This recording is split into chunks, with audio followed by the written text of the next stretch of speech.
Bon dia, nois. Bon dia. Jan i Elias. Què tal? En representació dels 7 components de Los Barranquillos, no? Sí, senyor. Clar, aquí ja no hi cabíem tots. som Escolteu, sou masses. Aquest animal que dèiem que és el disc més rocker. Sí, més rock and roll, ¿no? Per què ara? Bueno, es una mica... es el destino, no sé. Cuando comenzó el grupo un poquito hacíamos más fusión y más rumba quizás, más latín.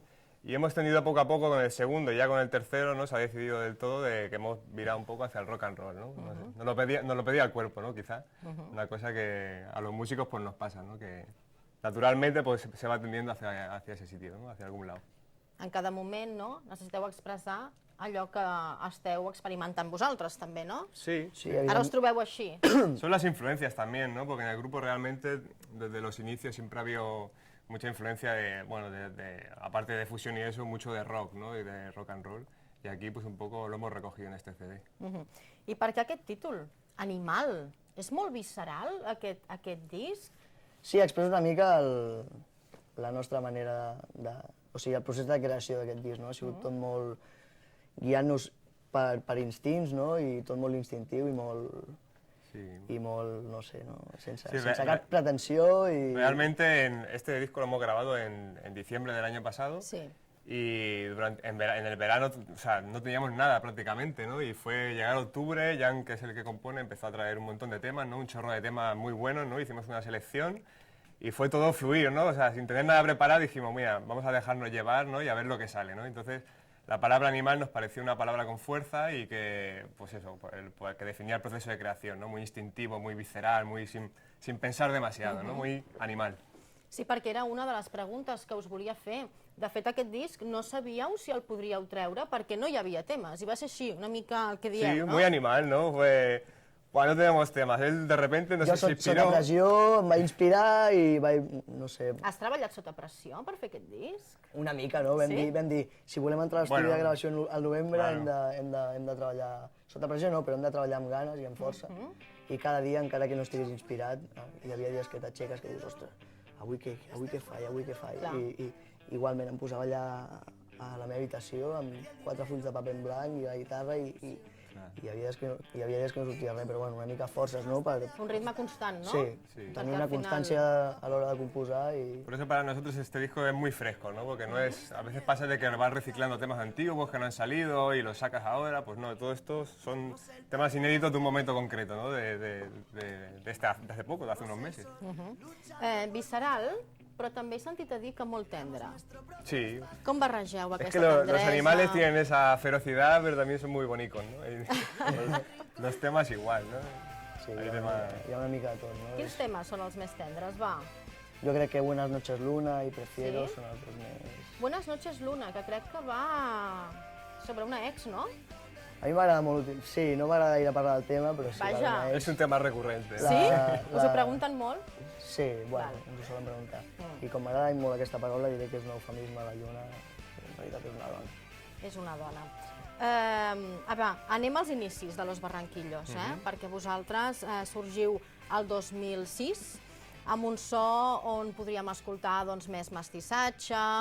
Ho heu deixat de banda, això, ara? Volíeu No. trencar amb això? Bueno, volíem trencar una mica més que amb el mestissatge, amb el so Barcelona aquest, no?, una mica, i hem decidit, doncs, desvincular-nos una mica d'això i fer una mica outsiders, no? Sempre ens ha agradat molt treballar a la nostra bola i no estar encasillats a cap lloc. I, bueno, aquesta és una mica la pretensió, no? Que no et fiquin al sac de... Però és Mira que- difícil trencar amb això de música Sí, urbana, no? porque Que es eso, diu de Barcelona, que sí, deies te tu. etiquetan, ¿no? Y que al final, pues bueno, lo que diga la gente al final es lo que es, claro. ¿no? Lo que- Pero realmente desde los inicios ha cambiado mucho también porque ha cambiado la formación. Bueno, seguimos, ¿no? Prácticamente los mismos, pero se añadió en el segundo disco una sección de vientos que no había en el primero, que han continuado en este tercer disco, Animal.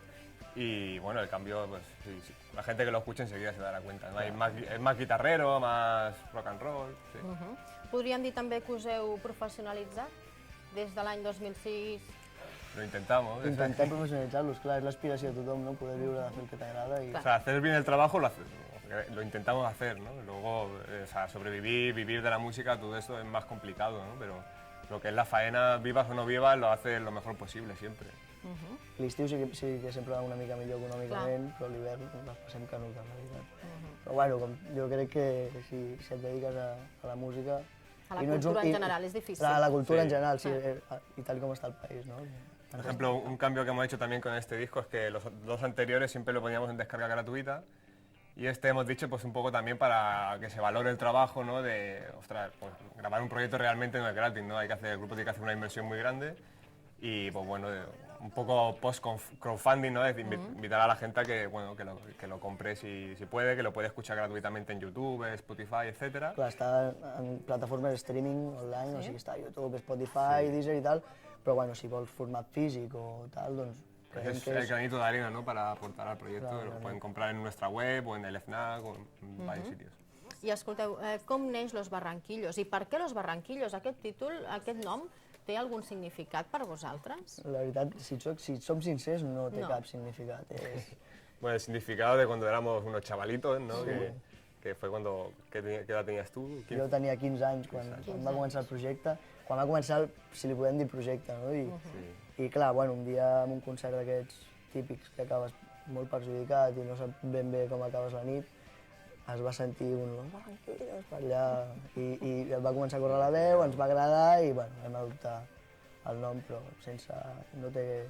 Ens han arribat a dir si som colombians, de Barranquilla, pues ens han dit de tot, de tot. Sí, nos bautizaron en realidad. Ya cuando lo vimos en el primer cartel dijimos, pues ya nos lo tenemos que quedar, ¿no? Havíem tingut molts noms molt excèntrics que no... Sí, abans havíeu barallat noms? Sí, però eren massa excèntrics per dir-los a la televisió. Escolteu, heu triat el primer single, no? Rincón del Mundo. De fet, ja hem pogut veure el videoclip d'aquest tema. Per què heu triat aquest tema com a presentació del disc? Perquè és molt difícil, no?, triar, suposo, entre totes les cançons, els 9 temes, de dir aquesta serà la nostra carta de presentació. Claro, yo creo que El Rincón del Mundo a lo mejor es un tema que es el que más cambia quizá de la línea musical de Los Barranquillos, pero también por eso es interesante, ¿no? Pues, por ofrecer algo nuevo y también por la composición del tema en general, ¿no? Creo que el tema que lo trajo Jan y dijimos, hostia, vaya temazo, ¿sabes? Tiene un estribillo muy potente, delicado y luego como acabó sonando en el estudio, ¿no? Pues eso, tenía ese punto de tendresa, ¿no? Y força, ¿no? A la tocada i sí. Escolteu, en el vostre primer disc veu col·laborar amb el Muchachito, amb vosaltres, amb l'altre, Menjar i Bordar era, no? Menjar i Bordar, sí, en català. Menjar i Bordar, no? Amb Charango, oi? Comer i ladrar, sí. Comer i ladrar. I ara en aquest no hi ha col·laboracions? Bueno, Charango i Cuchi Romero, el cantant de Marea, també. Ha estat també? No, estava al Menjar i Bordar. Val, en l'altre. En el Comer i ladrar, ho he catalanitzat. Sí, no passa res. Barranquillos en català és Penya-Segadets, si vols dir també. Que bo, no? Els Penya-Segadets. No, home, no. Això, en aquest disc no. No hi ha col·laboracions, pura identidad, ¿no? Hemos querido sello propio totalmente, ¿no? Y ya está, y Los Barranquillos puramente. Sí. El dia 10 arrenqueu gira al Music Hall, no? Sí. I després?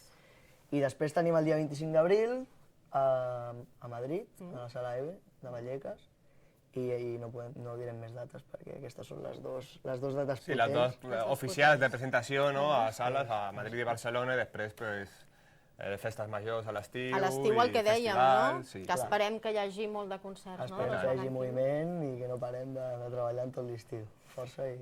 En quin tema acabarem aquesta entrevista? Acabem amb Prefiero. I de què va Prefiero? És de les tendres o...? És de les tendres. Ah, sí? És un tema de redenció.